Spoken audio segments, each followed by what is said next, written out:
நாம் தேவனுடைய வார்த்தை கேட்கும் என்பதாக ஒரு நிமிடம் தேவ சமூகத்தை நோக்கி நாம் ஜெபிப்போம்.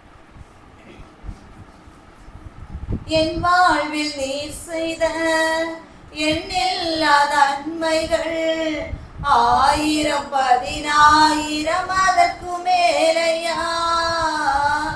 என் வாழ்வில் நீர் செய்த எண்ணில்லாத நன்மைகள் 1000 10,000 அதற்கு மேலையா. 1000 10,000 அதற்கு மேலையா. 1000 10,000 அதற்கு மேலையா. உம்மை மறவேன் நான், உம்மை மறவேன் நான், என் இயேசையா உம்மை மறவேன் நான். என் தாழ்வினில் என்னை நினைத்தீரே, என் இயேசையா உம்மை மறவேன் நான். என் தாழ்வினில் என்னை நினைத்தீரே, என் இயேசையா உம்மை மறவேன் நான். என் இயேசையா உம்மை மறவேன் நான். நன்றி அப்பா. எங்க வாழ்க்கையில எத்தனையோ நன்மைகளை கடந்த நாட்களை நீங்க செய்தீங்க. இந்த புதிய வருஷத்துல முதல் நாளிலே உங்க சமூகத்துல வந்து அமர எங்களுக்கு கிருபை கொடுத்தீங்க. உங்க வார்த்தைகளினால் எங்களோடு இடைப்பட்டீங்க. உங்க வல்லமையினால் எங்களோடு கூட அப்பா நீங்க வெளியாங்கினீங்க. உங்க பிரசன்னத்தை உணர வைத்தீங்க. இவ்வளவு நேரம் உங்க மகிமையை காண பண்ணின தெய்வமே, உங்களுடைய வார்த்தையினால மகிமையான காரியங்களை இந்த நேரத்தை நீங்க செய்யும்படியாக உங்க சமூகத்தை நோக்கி நாங்கள் ஜெபிக்கிறோம். மனுஷன் அப்பத்தினால் மாத்திரம் திருப்தி அடைகின்றவன் அல்ல. தேவனுடைய ஜீவனுள்ள வார்த்தை ஒரு மனிதனுடைய வாழ்க்கையில புறப்படுகின்ற பொழுது அவனுடைய வாழ்க்கை மறுரூபமாக்கப்படுகிறதாண்டவர, அலங்கரிக்கப்படுகிறதாண்டவர, புதிய சிருஷ்டியாக மாற்றப்படுகிறான். நீங்க அதிசயமானவர் என்பதனை உம்முடைய வார்த்தையின் மூலம் கர்த்தர் உறுதிப்படுத்தும். ஒவ்வொரு பிள்ளைகளும் தாகத்தோடு கூட காத்திருந்து உம்முடைய ஜீவனுள்ள நன்மைகளை பெற்றுக்கொள்ள கர்த்தர் கிருபை செய்தருளும். உங்க சமூகத்துல எங்களை வெறுமையாக்குகிறோம். தேவனுடைய நாம மாத்திரம் மகிமை அடையட்டும். இயேசுவின் நாமத்தில் ஜெபிக்கிறோம் நல்ல பிதாவே, ஆமென். அல்லேலூயா. இந்த வருடத்திலும் ஆண்டவர் நமக்கு கொடுத்த வாக்குத்தத்த வசனம் யோபுவின் புஸ்தகம் 5ஆம் அதிகாரம் அதனுடைய 9வது வசனம். யாவரும் எடுத்துக்கொள்ளுங்கள். யோபுவின் புஸ்தகம் 5ஆம் அதிகாரம் அதனுடைய 9வது வசனம். ஆராய்ந்து முடியாத பெரிய காரியங்களையும் எண்ணி முடியாத அதிசயங்களையும் அவர் செய்கிறார். ஆராய்ந்து முடியாத பெரிய காரியங்களையும் எண்ணி முடியாத அதிசயங்களையும் அவர் செய்கிறார்.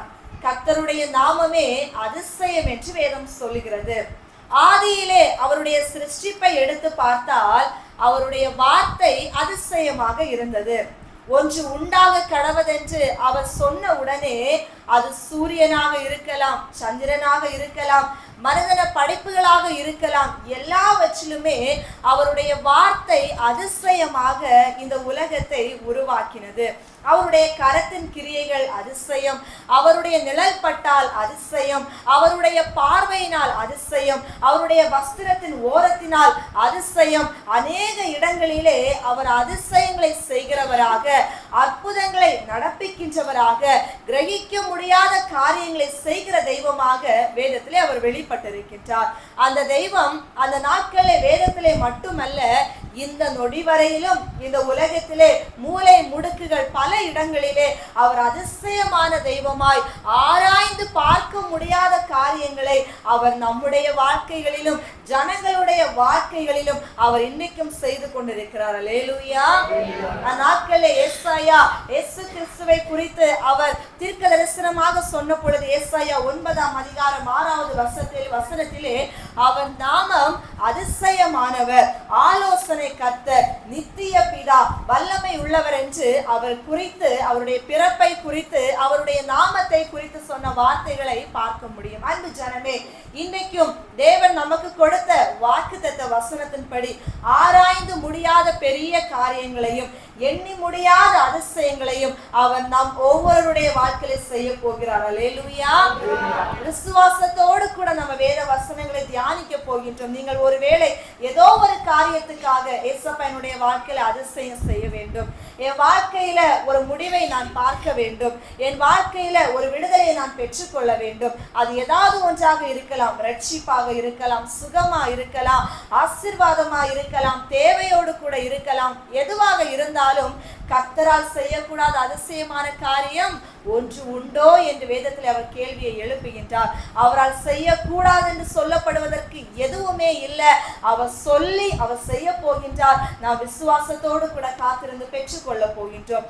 வேதத்தில் முதலாவது ஒரு வசனம் சொல்லுகின்றது, லூக்கா சுவிசேஷம் அதனுடைய 19ஆம் அதிகாரம் அதனுடைய 10வது வசனத்தை வாசிக்கின்ற பொழுது, லூக்கா சுவிசேஷம் 19ஆம் அதிகாரம் 10வது வசனம் இவ்வாறு சொல்லுகிறது, இழந்து போனதை தேடவும் ரட்சிக்கவுமே மனுஷகுமாரன் வந்திருக்கிறார் என்றார். இயேசு கிறிஸ்து சொன்ன வார்த்தை, இழந்து போனதை தேடவும் ரட்சிக்கவுமே மனுஷகுமாரன் வந்திருக்கிறார் என்று.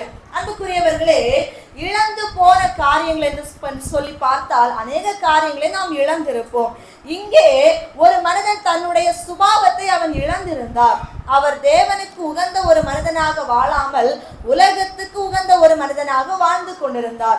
அந்த மனிதனை இயேசு கிறிஸ்து அவ்விடத்திலே சந்திக்கின்ற ஒரு தருணம் கிடைக்கிறது. அந்த பழைய சகையு புதிய ஒரு சகையுவாக மாற்றப்பட்டு அவருடைய வாழ்க்கை இயேசுவுக்கு உகந்ததாகவும் ரட்சிப்பை பெற்றுக்கொள்கின்ற ஒரு அனுபவத்துக்கு நேராக அந்த சகையு மாற்றப்படுகின்றார். அவருடைய வீட்டிலே அந்நாள் வரையிலும் ரட்சிப்பின் சந்தோஷம் இல்லை. அந்நாள் வரையிலும் உண்மையான ஒரு மனமகிழ்ச்சியை பார்க்க முடியவில்லை. ஆனால் என்றைக்கு இயேசு அவருடைய வாழ்க்கையிலே கடந்து போனாரோ, அவருடைய இருதயத்தின் கதவை இயேசுவுக்கு என்று திறந்து கொடுத்தாரோ, அன்று முதல் அவருக்குள்ளும் அவருடைய வீட்டுக்குள்ளும் ஒரு பெரிய ரட்சிப்பின் சந்தோஷத்தை பெற்றுக்கொள்வதற்கு அது ஒரு காரணமாக இருந்ததை பார்த்துவிட்டு இயேசு சொன்ன வார்த்தை, நான் இழந்து போனதை தேடவும் ரட்சிக்கவுமே இந்த பூமியிலே வந்திருக்கிறேன் என்று அவர் சொன்ன வார்த்தைகளை பார்க்கிறோம். அல்லேலூயா. வேதத்திலே நம்ம தியானிக்கிற பொழுது அப்போஸ்தலர் 9ஆம் அதிகாரத்திலே சவுலை குறித்து எழுதப்பட்டிருக்கிறது. அந்த சவுலனுடைய வாழ்க்கையை குறித்து பார்க்கிற பொழுது ஒரு துன்மார்க்கமான ஒரு மனிதன். அவர் ஒரு ஊழியக்காரரை முதற்கொண்டு எல்லா ஜனங்களையுமே அவர் நெருக்கத்துக்கு உட்படுத்துகின்றவர் மட்டுமல்ல, கொலை பல செய்திருக்கக்கூடிய ஒரு மனிதன். ஊழியர்களுக்கு விரோதமாய், உலகத்திலே கர்த்தரை ஆராதிக்கிற பிள்ளைகளுக்கு விரோதமாய், சபைகளுக்கு விரோதமாய், தேவனுடைய நீதிகளுக்கு விரோதமாய் பல விதத்திலே துன்மார்க்கமாய் வாழ்ந்து கொண்டிருந்த ஒரு மனிதன். உலகத்துல நம்ம துன்மார்க்கமாய், இப்போ ஒரு சமாதானத்தை கெடுக்கிற ஒரு மனிதன் நம்ம வீட்டுல இருந்தாலே நம்ம வாழ்க்கை எப்படி இருக்கும்? சந்தோஷமா இருக்க முடியுமா? நம்ம சந்தோஷமா இருக்கணும்னு நினைப்போம். அவங்க மூலமாகவே நம்முடைய சந்தோஷம் இல்லாம போய்விடும். காணல் நீரை போல கடந்து போய்விடும். அதே போல இன்னைக்கு அநேகருடைய வாழ்க்கையில சொந்த பிள்ளைகள் மூலம், கணவன் மூலம், இன்னும் மனைவி மூலம், ஏதோ ஒரு நபர்களின் மூலம் தன்னுடைய வாழ்க்கையில சமாதானத்தை இழந்தவர்கள் அநேகம் உண்டு. அவங்க வாழ்க்கையின ரட்சிக்கப்படவில்லையே, அவங்க வாழ்க்கையில இன்னும் விடுதலை வரவில்லையே. அன்னைக்கு சகையனுடைய வாழ்க்கையில ஏசப்பா வந்த பிறகு ஒரு மெய்யான ஒரு ரட்சிப்பின் சந்தோஷத்தை பெற்றுக்கொண்டாங்க. ஆனா இந்த மனிதனுடைய வாழ்க்கையில இன்னும் இயேசு வராத காரணத்தினால் நான் ஒரு மெய்யான ஒரு சந்தோஷத்தை என்னுடைய வாழ்க்கையில இன்னும் பெற்றுக்கொள்ள முடியாதபடிக்கு ஒரு பெரிய ஒரு தடையின் மத்தியில நான் வாழ்ந்து கொண்டிருக்கிறேன் என்று நினைக்கிறவங்க அநேகம் உண்டு. அன்பு ஜனமே, ஒரு சவுல் அப்படிதான் இருந்தார். துன்மார்க்கர். அவர் மூலமாக சந்தோஷத்தை பெற்றுக்கொள்ள முடியல. அவர் மூலமாக வேதனை மட்டும்தான் இருந்தது. அவர் மூலமாக சஞ்சலம் தான் இருந்தது. அவரை பார்த்தால் எல்லாருக்கும் பயம் தான் இருந்தது.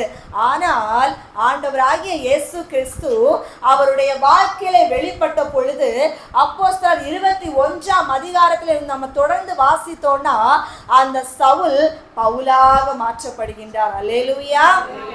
அந்த சவுலனுடைய வாழ்க்கை, அந்த சரித்திரம் முழுவதும் தலைகீழாக மாற்றப்படுகிறது.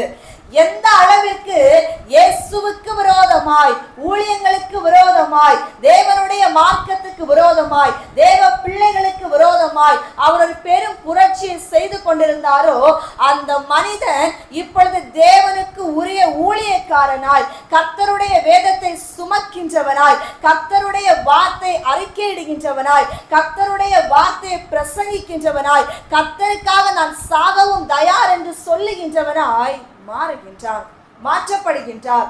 அவர் சொல்லுகின்றார், கிறிஸ்துவுக்காக நான் சாகவும் தயார் என்று சொல்லத்தக்க அளவிற்கு ஒரு துன்மார்க்கன், ஒரு எரிச்சலுடையவன், ஒரு கோபக்காரன், ஒரு கொலைக்காரன் தேவ மகனாய் மாற்றப்பட்டார். அல்லேலூயா. இது ஒரு மனிதனுடைய முயற்சினால் செய்யக்கூடிய காரியம் அல்ல. அவர் எண்ணி முடியாத அதிசயங்களை செய்கிறவர், ஆராய்ந்து பார்க்கவே முடியாத ஒரு காரியத்தை செய்கிறவர். இன்றைக்கு நம்ம நினைத்து கொண்டிருக்கலாம், என் வீட்டில் ஏதோ ஒரு நபர், என் குடும்பத்தில் ஏதோ ஒரு நபர் இன்னும் ரட்சிக்கப்படாதபடிக்கு அவங்க மூலம் நான் வேதனையை ஒவ்வொரு நாளும் அடித்துக் கொண்டிருக்கிறேன், அவங்க மூலம் நான் கண்ணீர் துளிகளை ஒவ்வொரு நாளும் அடித்துக் கொண்டிருக்கிறேன், அவங்க மூலம் எனக்கு ஒரு சமாதானம் இல்லாம ஒரு வாழ்க்கை நான் வாழ்ந்து கொண்டிருக்கிறேன். என்னைக்கு பார்த்தாலும் பிரச்சனை, என்னைக்கு பார்த்தாலும் கண்ணீர், என்னைக்கு பார்த்தாலும் போராட்டம், என்னைக்கு பார்த்தாலும் கடினமான வார்த்தைகள், கொடிய வார்த்தைகள், கெட்ட வார்த்தைகள், கோபங்கள், எரிச்சல்கள், சண்டைகள் என்று என் வீட்டுக்குள்ளே, என் குடும்பத்துக்குள்ளே ஏதோ ஒரு நபர் மூலம் நான் ஒவ்வொரு நாளும் வேதனையோடு கூட இருக்கிறேன். அப்பா, இவங்களை சந்திக்க முடியாதா? இவங்களை மாற்ற முடியாதா?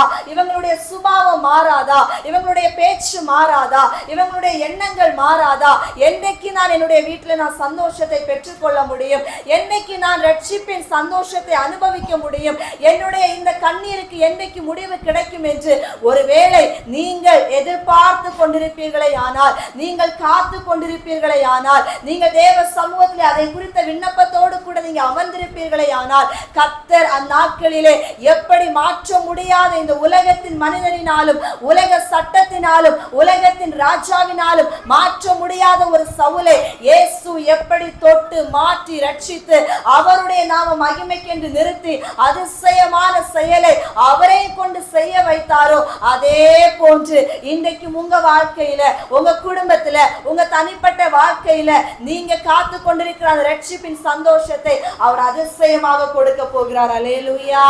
அவர் அதிசயமாக தர போகிறார். நம்ம விசுவாசத்தோடு கூட காத்திருக்கிற பொழுது அந்த எண்ணி முடியாத அதிசயம் உங்க வாழ்க்கையில நடக்க போகிறது. அந்த ஆராய்ந்து பார்க்க முடியாத அதிசயத்தை கர்த்தர் உங்க வாழ்க்கையில, உங்க குடும்பத்துல, உங்க வீட்டுல, உங்க பிள்ளைகளுடைய வாழ்க்கையில கர்த்தர் செய்ய போகிறார். அல்லேலூயா. அடுத்ததாக நம்ம வாசிக்கின்ற பொழுது ஏசாயா 35ஆம் அதிகாரம் 1 முதல் 10 வரை உள்ள வசனங்களை நம்ம தியானித்தோம்னா, ஏசாயா 35 அதனுடைய 1வது வசனம் சொல்லுகிறது, வனாந்திரமான இடத்தை அவர் செழிப்பாக மாற்றுகிற தெய்வம் என்று. வனாந்திரமான இடத்தை அவர் செழிப்பாக மாற்றுகிற தெய்வம் என்று. அல்லேலூயா. பொதுவாக சவுதி அரேபியா நாட்டை எடுத்து பாருங்க, வனாந்திரமா இருக்கும் இல்லையா? எங்க பார்த்தாலும் மணலா இருக்கும். அந்த இடத்தை நீங்க தோட்டமா மாற்ற முடியுமா? அங்க தண்ணீரை எளிமையாக பார்க்க முடியுமா? இல்லை. ரொம்ப கஷ்டமான ஒரு சூழல், அங்க ரொம்ப அதிகமான சூடு, ரொம்ப அதிகமான ஒரு வறட்சி, இப்பேற்பட்ட ஒரு சூழ்நிலை இருக்கிற இடம் தான் வனாந்திரம் இல்லையா? வனாந்திரத்தை சொன்னோம்னா, வனாந்திரம் பாதை இல்லாத ஒரு இடத்தை போல, ஏமாற்றத்தை கொடுக்கிற ஒரு இடத்தை போல, தாகத்தை உண்டு பண்ணுகிற ஒரு இடத்தை போல, தத்தளிப்பை உருவாக்குகிற ஒரு இடத்தை போல இருக்கிற இடம்தான் வனாந்திரம். அப்பேற்பட்ட வனாந்திரமான ஒரு இடத்தை அவர் என்ன பண்ணுகின்றாராம்? செழிப்பான இடமாக மாற்றுகின்றாராம். அன்புக்குரியவர்களே, ஏசப்பா இன்னைக்கு நம்மோடு கூட பேசுகிற வார்த்தை என்னவென்றால், உங்க வாழ்க்கை ஒருவேளை வனாந்திரத்தை போல இருக்கலாம். இன்னைக்கு அந்த வனாந்திரமான வாழ்க்கையை உங்களை விட்டு நான் நீக்கி செழிப்பான ஒரு பாதைக்கு நேராக நடத்த போகிறேன் என்று. அல்லேலூயா. ஓசியா 13ஆம் அதிகாரம் அதனுடைய 5வது வசனத்தை வாசிக்கின்ற பொழுது, வனாந்திரம் என்பது ஒரு தண்ணீர் இல்லாத ஒரு இடம் என்பதாக வேத வசனத்திலே பார்க்கின்றோம். வனாந்திரம் என்பது தண்ணீர் இல்லாத ஒரு இடம் என்று. இன்னும் வனாந்திரத்தை குறித்து நம்ம பார்க்கிற பொழுது அநேக காரியங்களை சொல்ல முடியும். அன்பு ஜனமே, பொதுவாக வனாந்திரமான வாழ்க்கையை எனக்கு நான் வாழ்ந்து கொண்டிருக்கிறேன் என்று சொல்கிறவர்கள் அநேகம் உண்டு. எனக்கு ஏன் இந்த வனாந்திரமான வாழ்க்கை? என்னால் கண்ணீர் கூட வடிக்க முடியல. அந்த அளவிற்கு நான் கண்ணீர் வடித்து வடித்து வடித்து இன்னைக்கு வெறுமையான ஒரு சூழ்நிலையில் நான் இருக்கிறேன் என்று நினைக்கிறவங்க அநேகம் உண்டு. அன்பு ஜனமே, ஆனால் இயேசு இயேசு வனாந்தரமான இடத்திலே கடந்து சென்று அநேக அற்புதங்களை அவர் செய்திருக்கிறார். வேதத்துல நீங்க வாசித்தீங்கன்னா மத்தேயு சுவிசேஷம் 14ஆம் அதிகாரம் 13-14 வசனங்களை நீங்கள் வாசித்து பார்த்தால் அந்நாட்களிலே திரளான ஜனங்கள் கூடி வந்தாங்க. எந்த இடத்துல தெரியுமா? ஏதோ பசுமையான புல்வெளியில அல்ல, அழகான ஏதேன் தோட்டத்துல அல்ல, அழகான குளுகுளுன்னு இருக்கிற நல்ல குளிர்ச்சியான இடத்துல அல்ல, வனாந்திரமான இடத்துல பல ஆயிரமான ஜனங்கள் இயேசுவினுடைய வார்த்தையை கேட்டு நன்மைகளை பெற்றுக்கொள்ளும்படிக்கு கூடி வந்து உட்கார்ந்து இருக்கிறாங்க. ஏசப்பா அந்த இடத்துல போகின்றார், அவருடைய வார்த்தைகளை பேசுகின்றார், ஜனங்களுக்கு போதிக்கின்றார். வந்த வியாதியஸ்தர்கள் எல்லாரும் சுகமாக்கப்பட்டு அனுப்பப்பட்டதை அந்த அதிகாரத்துல நம்ம தியானிக்கிற பொழுது கண்டு கொள்ள முடியும். அல்லேலூயா. ஏசப்பா செய்த சுகத்திற்கு அளவே இல்லை. அப்படியானால் வனாந்தரத்தை போன்ற ஒரு வியாதி நிலைமைக்குள்ள நம்ம இருக்கலாம் இல்லையா? வியாதினாலே ஒரு வனாந்தரம் தான். வியாதிஸ்தோடு நம்ம வாழ்ந்துட்டு இருந்தா சந்தோஷமா இருக்க முடியுமா? எங்க போனாலும் நம்மளுடைய எண்ணம் எப்படி இருக்கும்?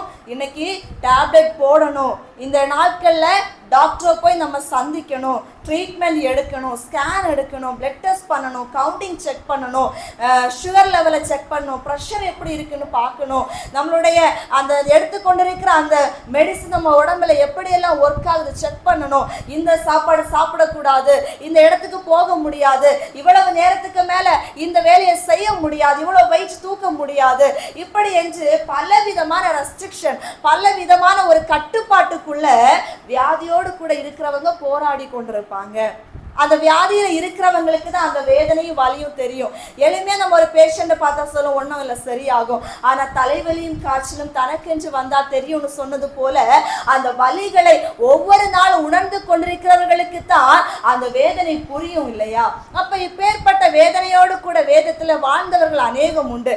வேதத்துல வசனங்களை சொல்லிட்டே போகலாம். 12 வருடமாய் பெரும்பாடோடு கூட இருந்த மகளுக்கு அவர் சுகத்தை கொடுத்திருக்கின்றார். 100க்கு அதிபதியுடைய வேலைக்காரனை அவர் சுகமாக்கி இருக்கின்றார். சூம்பின கையோடு கூட வந்தவனை அவர் சொஸ்தப்படுத்தி இருக்கின்றார். ஊமையனை பேச வைத்தார், கொன்னை வாய் அவர் சரியாக்கினார், திக்கு வாய் மந்தனாவும் உடையவனை அவர் அழகாக பேச வைத்தார். பிறவியிலே சப்பானியா இருந்தவர்களையும் பிறவியிலே குருடனாய் பிறந்தவர்களையும் அவர் அழகாக பார்வையடைய வைத்திருக்கின்றார், எழும்பி நடக்க வைத்திருக்கின்றார். அவர் மரித்து போனவர்களை உயிரோடு எழுப்ப வைத்திருக்கின்றார். எத்தனையோ எத்தனையோ எத்தனையோ அற்புதங்கள் அவரால் முடியாதது ஒண்ணுமே இல்லை. அல்லேலூயா.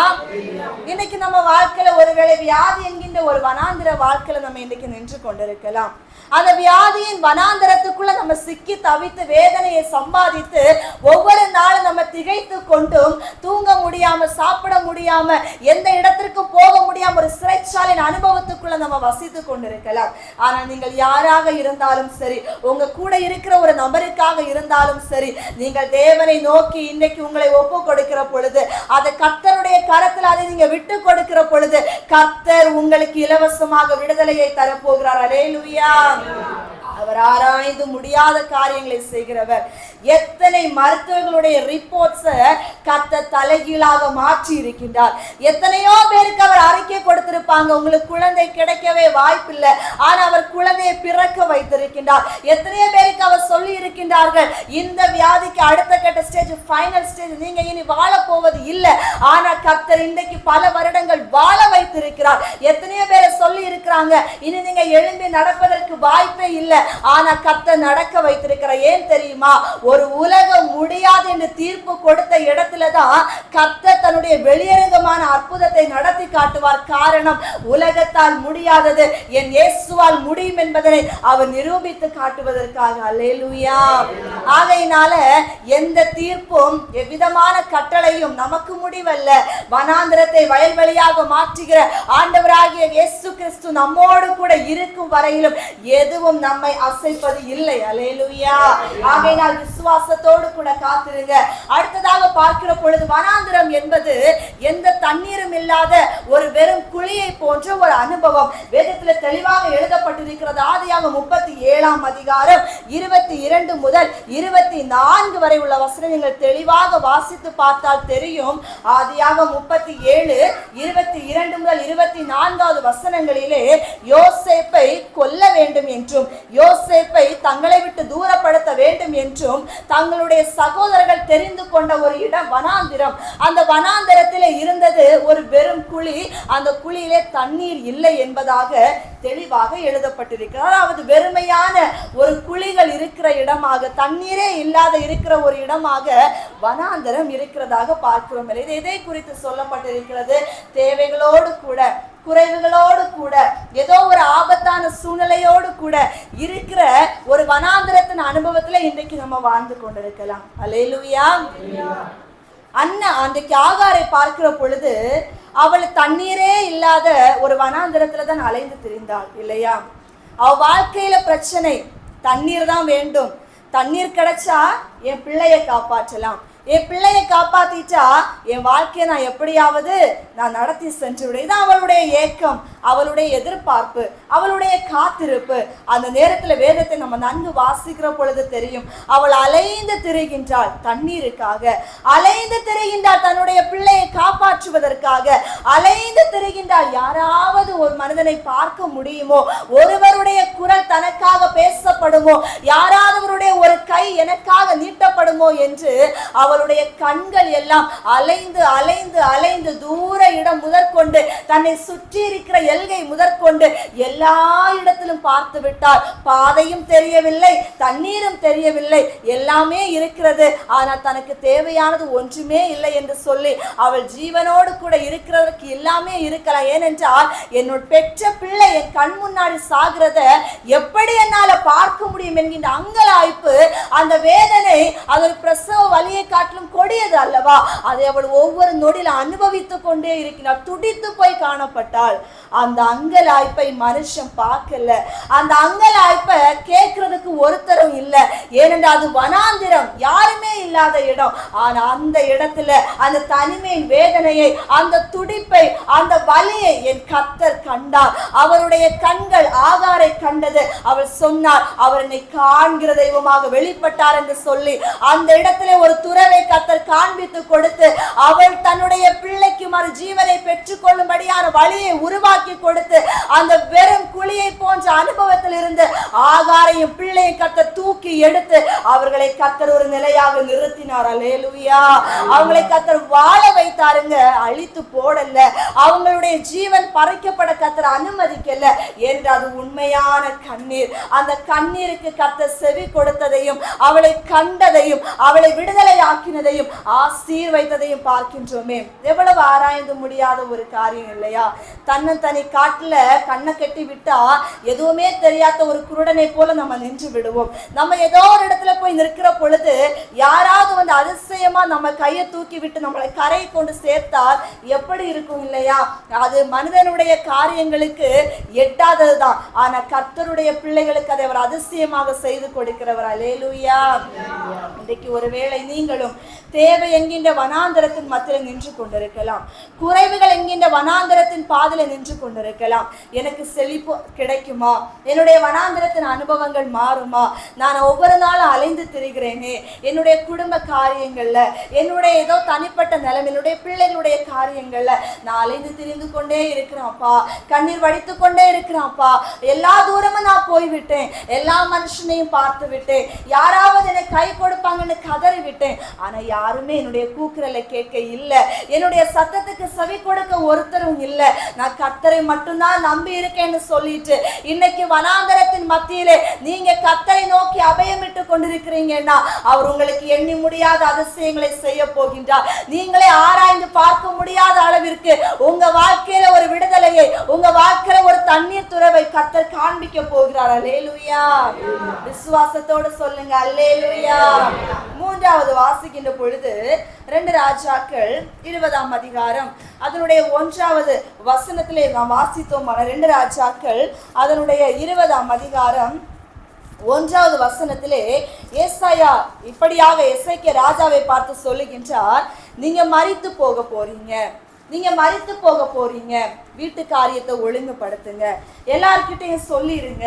ஏனென்றால் உங்களுக்கு ஒரு கொடிய வியாதி இருக்கிறது இல்லையா, நீங்க மரித்து போக போறீங்கன்னு சொல்லிட்டு அந்த மனிதனுடைய வாழ்க்கையில ஒரு முற்றுப்புள்ளியையும் ஒரு முத்திரையையும் அடித்து விட்டார் இல்லையா தீர்க்கதரிசி.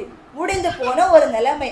இங்கே ஏசப்பா செய்த ஒரு அதிசயமான காரியம் என்னன்னா, முடிந்து போய் உலகத்தால் முத்திரை போடப்பட்ட ஒரு மனிதனுடைய வாழ்க்கையிலே மறு துவக்கத்தை உருவாக்கின ஒரு அதிசயத்தை செய்தார். அல்லேலூயா.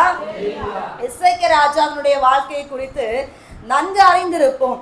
அவர் ராஜா மட்டுமல்ல, திரளான ஆஸ்திக்கு சொந்தக்காரர், கர்த்தர் மீது பயபக்தி உடையவர், கர்த்தரை குறித்து மேன்மை பாராட்டுகின்றவர், எதை செய்தாலும் கர்த்தருடைய சித்தத்தின்படி செய்ய வேண்டும் என்று விரும்புகிற ஒரு மனிதர். இப்பேற்பட்ட ஒரு மனிதனுடைய வாழ்க்கையில, ஒரு விசுவாசினுடைய வாழ்க்கையில, கர்த்தருக்கு உகந்த ஒரு பிள்ளையினுடைய வாழ்க்கையில ஒரு முற்றுப்புள்ளி வைக்கிற ஒரு வேளை வருகிறது. உலகத்தாரால் ஒரு முற்றுப்புள்ளி வைக்கிற ஒரு வியாதி கடந்து வருகிறது.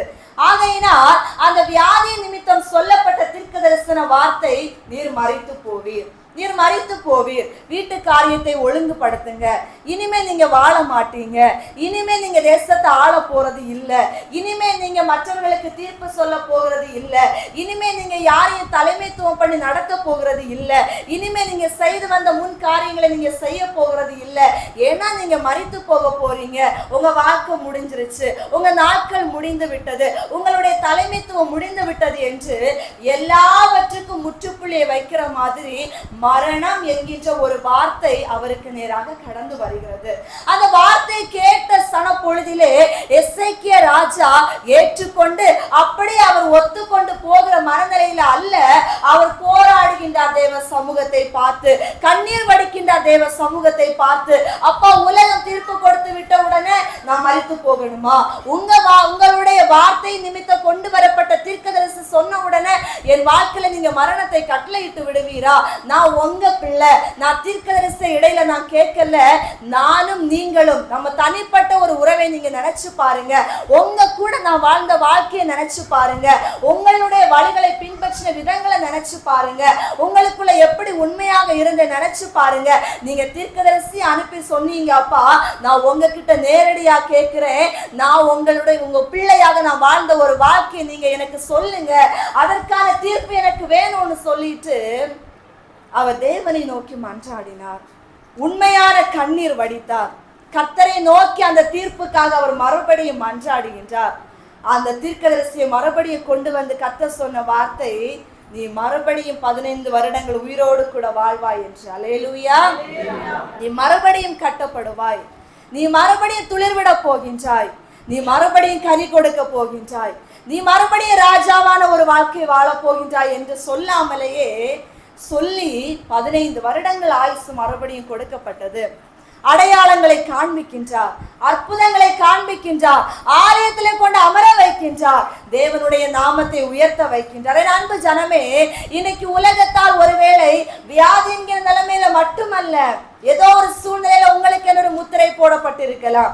நீங்க இனி எழும்ப போறது இல்ல, நீங்க இனி வாழ போறது இல்ல, நீங்க இனி ஒளிர்விட போவது இல்ல, இனி உங்களுடைய கொம்பு துளிர்க்க போவது இல்ல, நீங்க பட்ட மரத்தை போல ஆகிவிட்டீங்க, உங்க குடும்பம் இதோடு கூட முடிந்து விட்டது, உங்க பிள்ளைகளுடைய வாழ்க்கை முடிந்து விட்டது, உங்களுடைய எதிர்காலம் முடிந்து விட்டது, நீங்க தேவனுக்காக வாழ்கிற இந்த வாழ்க்கை முடிந்து விட்டது, உங்க வேலை, உங்க படிப்பு, உங்க எதிர்காலம் எல்லாமே முடிந்து விட்டது, இனி நீங்க ஆசீர்வதிக்கப்பட போறது இல்லை என்று சொல்லிட்டு நம்மளுடைய சூழ்நிலையை சுட்டி காட்டி நம்முடைய நிலைமையை குறித்து பரிகசித்து ஒரு கூட்டம் ஜனங்கள் இந்த உலக முத்திரை போட்டு இருக்கலாம், இதுதான் உங்க வாழ்க்கை என்று சொல்லி. இல்ல, இதுதான் வாழ்க்கை என்று சொல்லி உலகம் முத்திரை போட்டு விட்டது என்றால் அதுதான் என் நிலைமையாக இருக்கும் என்று மனதிலே ஒரு பொழுது ஏற்றுக்கொள்ளாதீங்க.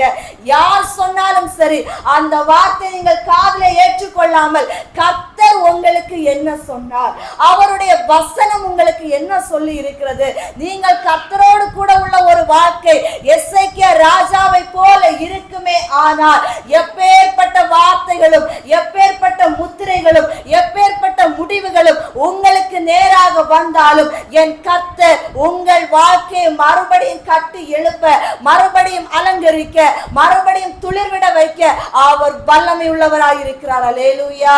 அவர் ஆராய்ந்து முடியாதபடி காரியங்களை செய்கிற தெய்வம். வனாந்திரமான ஒரு இடத்திலே அவர் கிடந்த அத்தனை எலும்புகளையும் அவர் உயிர் பெற செய்ய வைத்து, ஒரு சேனையாய் நிற்க வைத்து, அவைகளை கொண்டு தீர்க்கதரிசனம் உரைக்க வைத்தவருக்கு முடிந்து போன உங்க வாழ்க்கையில ஏன் மறுபடியும் அவர் கட்டி எழுப்ப முடியாது என்று கேட்கின்றேன். நீங்கள் முடியாது என்று நினைக்கிறீங்க, கர்த்தருடைய அதிசயத்தை பார்க்க முடியல.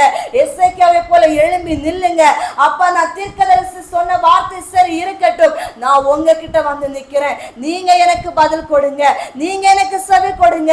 உங்க வாழ்க்கை எசேக்கியா ராஜாவை போல இருக்குமே ஆனால் எல்லா வார்த்தைகளும் மாற்றி அமைக்கப்படும், எல்லா மனித முடிவுகளும் மாற்றி அமைக்கப்படும். தேவன் ஆராய்ந்து பார்க்க முடியாத அளவிற்கு உங்கள் சரித்திரத்திலே மாற்றத்தை கொண்டு வருவார். அல்லேலூயா, அல்லேலூயா. அவர் சகலத்தையும் நேர்த்தியாக செய்ய வல்லமையுள்ள தெய்வம். நீங்களும் நானும் ஆராதிக்கின்றவர் ஒரு சாதாரணமான தெய்வம் அல்ல, அசாதாரணமான காரியங்களை செய்கிறவர், அசாத்தியங்களை சாத்தியமாக மாற்றுகிறவர். எது எல்லாம் முடியாது, நடக்காது, கிடைக்காது, எப்பெங்கெல்லாம் இந்த நெகட்டிவான வார்த்தைகளை நீங்க பாக்குறீங்களோ உங்க வாழ்க்கையில, தேவ சமூகத்துல போய் நின்னீங்கன்னா அதை நீங்க பாசிட்டிவா பார்க்கும்படி கர்த்தர் உங்களுக்கான வழியை திறக்க வல்லமை உள்ளவரா இருக்கிறார். அல்லேலூயா. அவரால் திறக்க கூடாத ஒரு வாசல் ஏதாவது இருக்காங்க, அவர் திறந்துட்டாருன்னா யாராலையும் பூட்ட முடியாது. எப்பேற்பட்ட மனுஷனால அதை பூட்டவே முடியாது. அவன் எவ்வளவு பெரிய ஆயுதம் அணிந்தவனாக இருந்தாலும் சரிதான், எப்பேற்பட்ட வைராக்கியம் உடையவர்களாக இருந்தாலும் சரிதான், கர்த்தருக்கு முன்பதாக ஒருவனும் எதிர்த்து இருக்க முடியாது. அல்லேலூயா.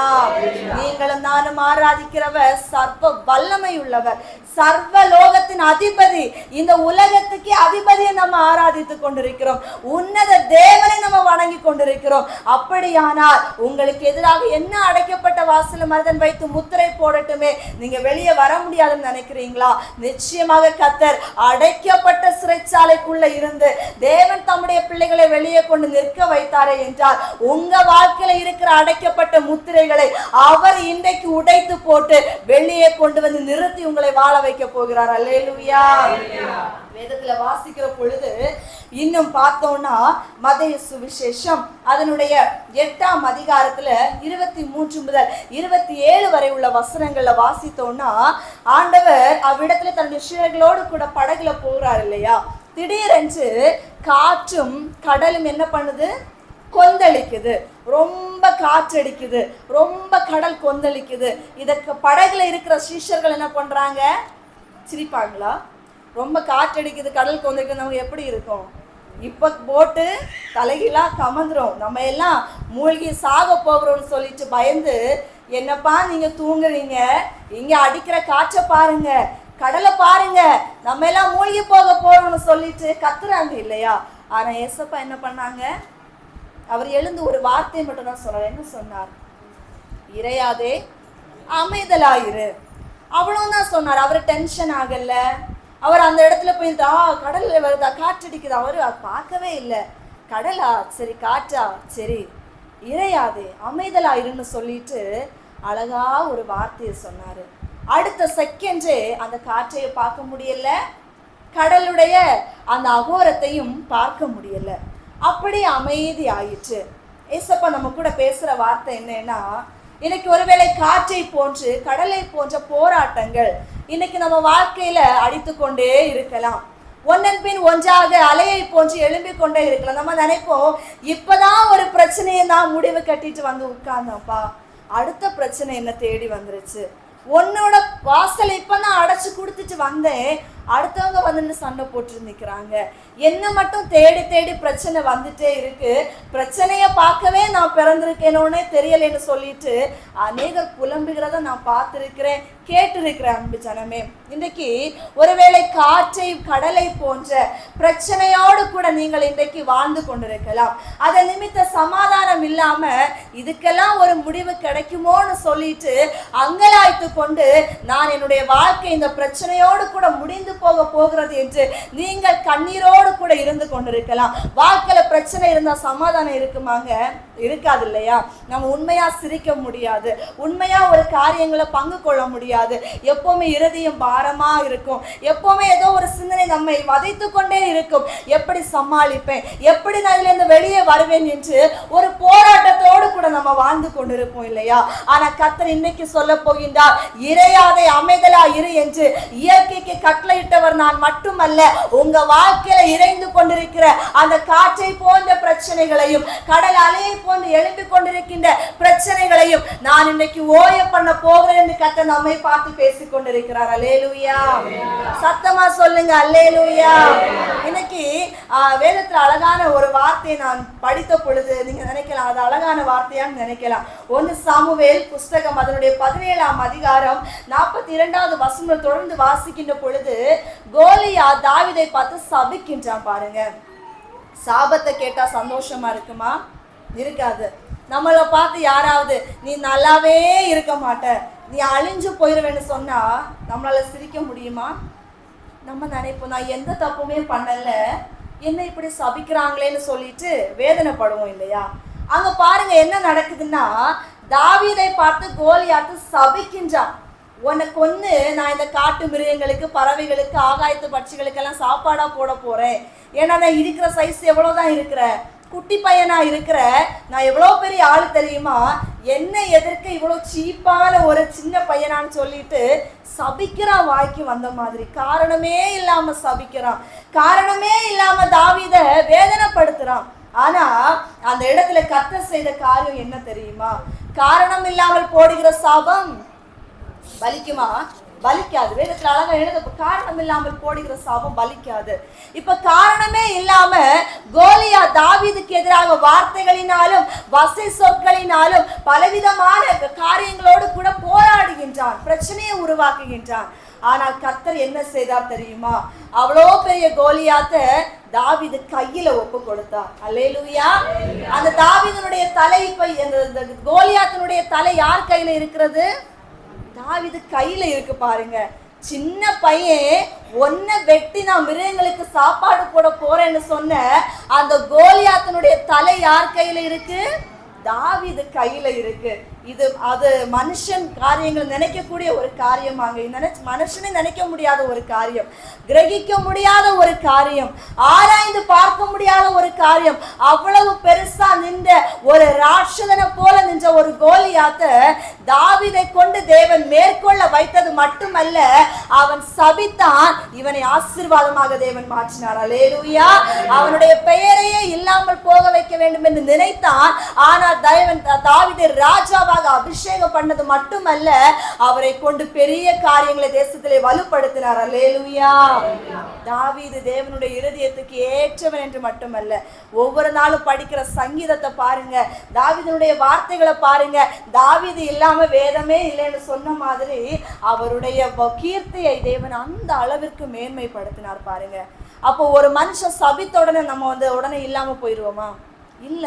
கர்த்தருடைய பிள்ளைகளை காரணம் இல்லாம யாரு சபித்தாலும் அந்த சாபத்தை கர்த்தர் ஆசீர்வாதமாக மாற்றுவார். உங்களை அழிச்சிருவேன்னு அவன் சொல்லுவான், ஆண்டவர் உங்களை உயர்த்தி வைப்பார். நீங்க நாசமா போயிருவீங்கன்னு மனுஷன் சொல்லுவான், கர்த்தர் உங்களை மேன்மையாக நிலைநிறுத்தி அழகு பார்ப்பா.